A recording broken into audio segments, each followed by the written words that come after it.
Hey guys, welcome back to the second round. And we now have the Stomping Ground on our list, so our list is optimal now. So looks like we've lost a die roll. We've got two lands and a signet, so let's roll. Cinderglade tapped, so he's probably playing Scapeshift. So I think, let's see here. Going to play, probably going to get a blue source because I want to have double blue for the time warp. And I already got all my other colors, so blue-green is probably okay. I do have double green cards in my deck. I mean, I also have double red cards, but unfortunately I can't get it all. Farseek.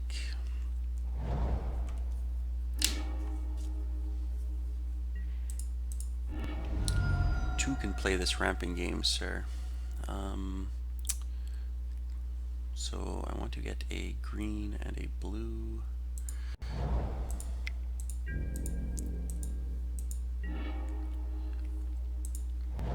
Okay, so I think I'm just gonna Farseek over the Tribe Elder, and I will get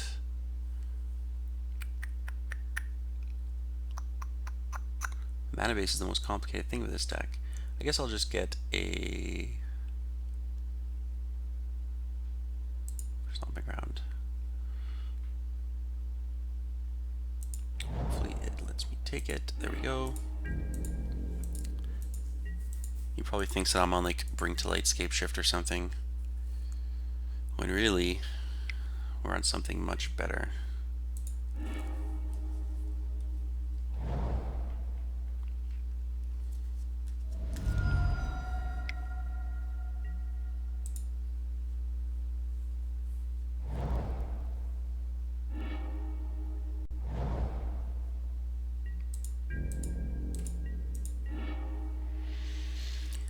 Okay, what do I want to do here? I think we're just gonna get a Plains, play Xenagos.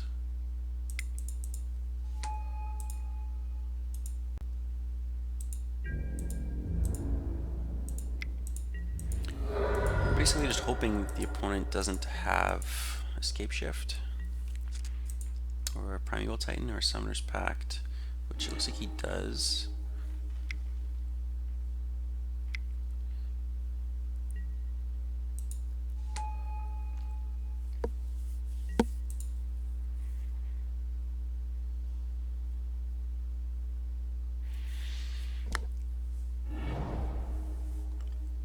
So now he just gets to shoot down our Xenagos. He might even just go to the face, because Xenagos doesn't really do anything.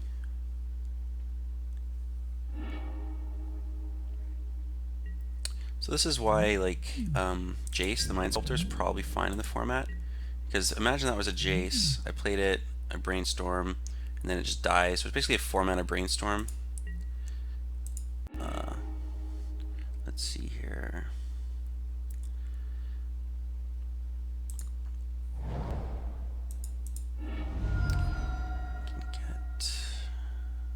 This. I think we can play this. And then that. And now we are just dead to Primeval Titan, I think.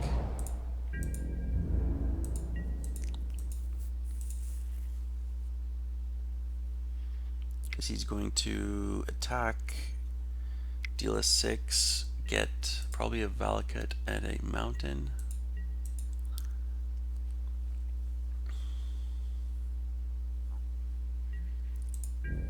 I mean, I guess I could draw unexpected results, hit Ulamog, exile his Valakuts. I think I'd still probably just be dead though.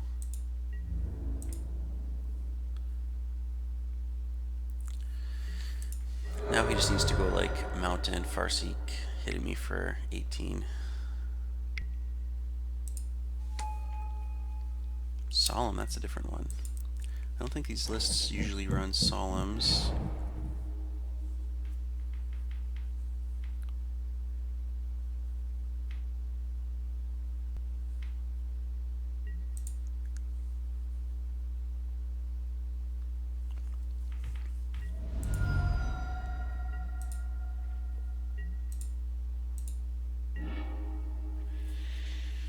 Helix. So we can helix solemn.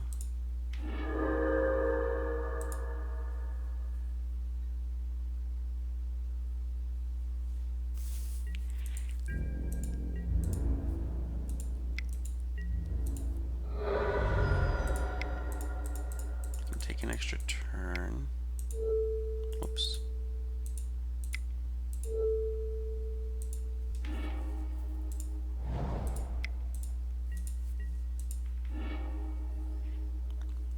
I have a bolt.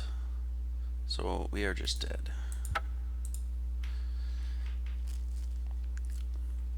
Okay, I don't think our sideboard really helps this matchup very much. They're basically goldfishing to hit their land drops, and we don't really have anything to stop that. Surgical can sometimes, if you can like surgical their Valakut, but we don't have any way to destroy their Valakut to get into the graveyard. So let's see here. The Tension Sphere might be reasonable. Batterskull might be reasonable. We could probably cut like, well, Wildfire blows up their lands, but it also blows up our lands. Kozilek's Return and Anger are both probably pretty dead.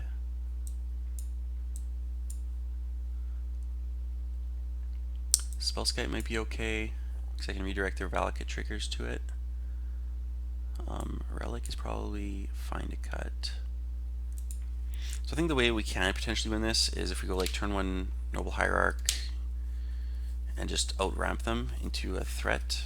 Like if I can get a Planeswalker to stick, get a few activations off of it, we might be able to beat them, but it's very unlikely. Or if, like I said, if we can like unexpected results into Ulamog, like blow up 2 of their, like let's say turn 1 Hierarch, turn 2 Signet, turn 3 unexpected results, Ulamog blow up both their lands, that could be a winning rollout. It's very unlikely to happen, but it's possible.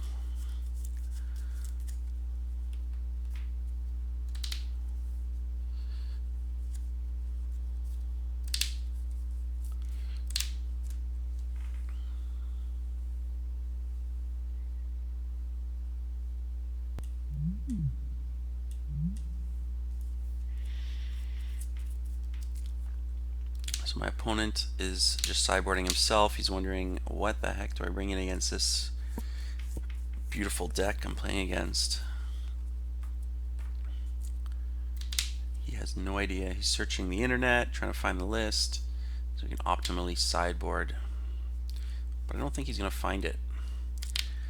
This list is a hidden gem.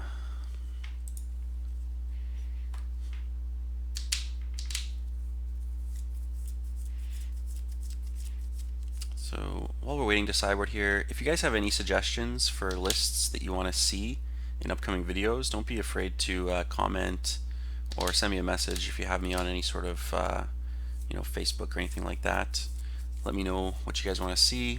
As you can see, I'm willing to run almost anything. Almost anything. Not quite, but almost.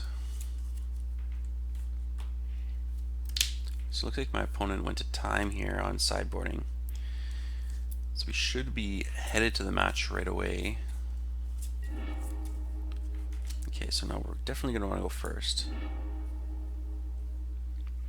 Okay, so we've got Signet into a Johnny, lock down their land. That seems pretty nice. Into Gideon or Thragtusk. So we'll keep. It's not the the dream rollout of unexpected results, but maybe we can draw it.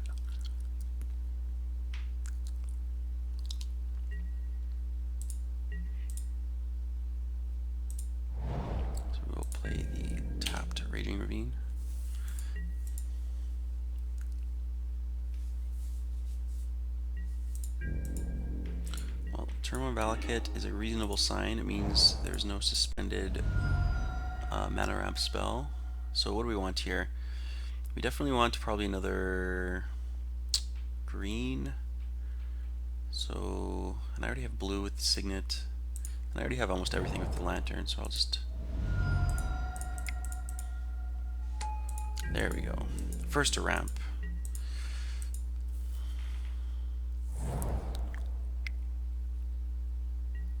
Ooh, I'm gonna get to a Johnny lock down that Stomping Ground. He's gonna wish that he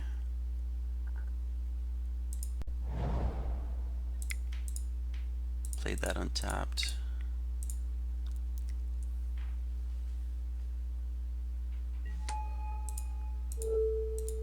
So now I think a road to victory is Armageddon. Well, I guess he's bolting it to prevent the Armageddon from happening.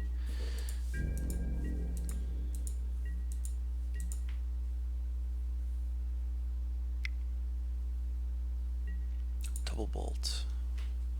He just got all the answers.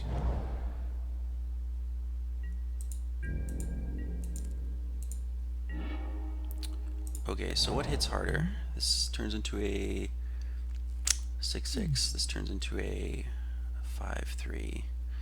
I think given that, I'm going to just play out Gideon.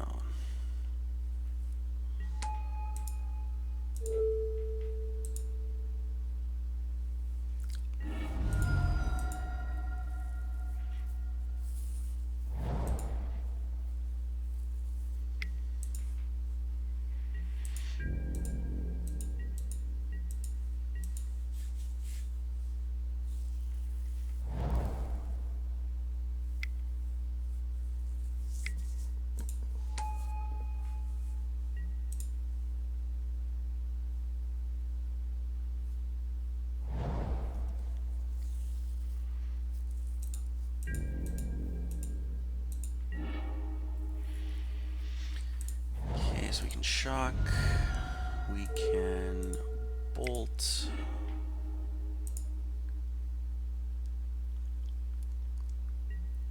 we can animate,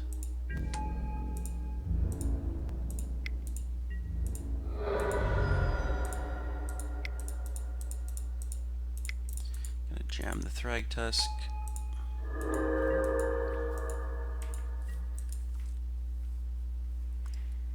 So depending on what my opponent does next turn, we could just like animate Ravine. Get in for a bunch. If my opponent's slamming a Titan here, that's a little bit awkward.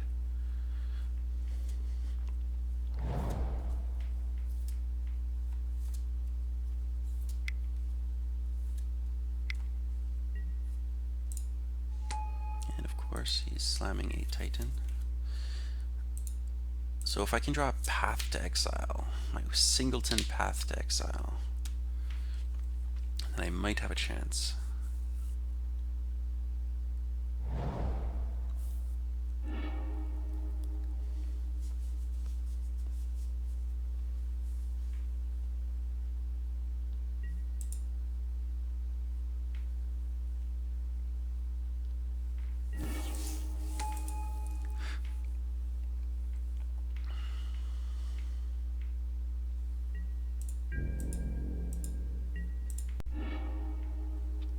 That is not a Path to Exile.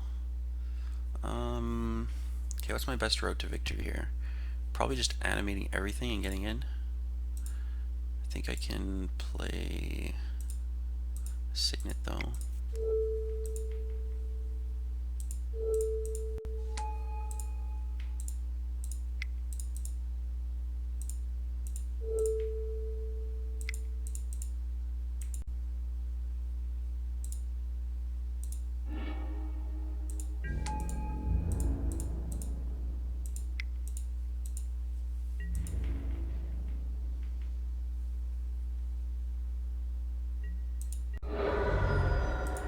So now my bolts and helixes, or actually I've already cast my bolt. My helix is legal, or lethal, I should say.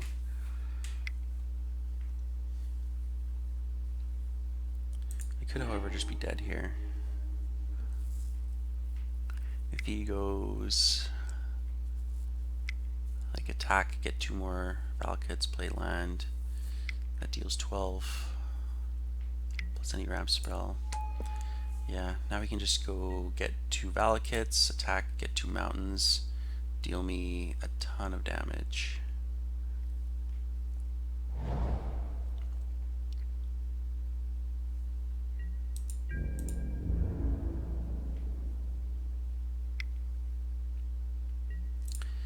So yeah, it's kind of unfortunate. I think I could have stolen this game. This deck doesn't really play too many direct damage spells, so the fact that he had like half of his direct damage spells in his opening hand was allowing him to deal with a Johnny. Because a Johnny's the type of card that could easily have like kept him off a land every turn until we just wrathed him, or Armageddon him, I should say.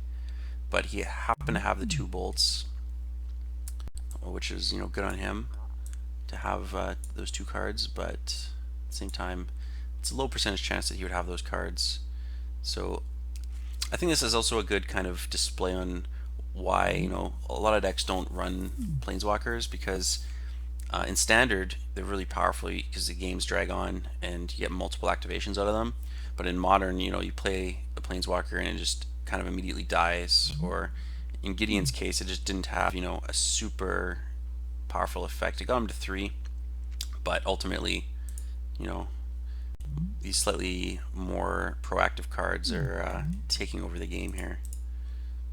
So I will just F6, let my opponent kill me, or kill my Gideon and then me.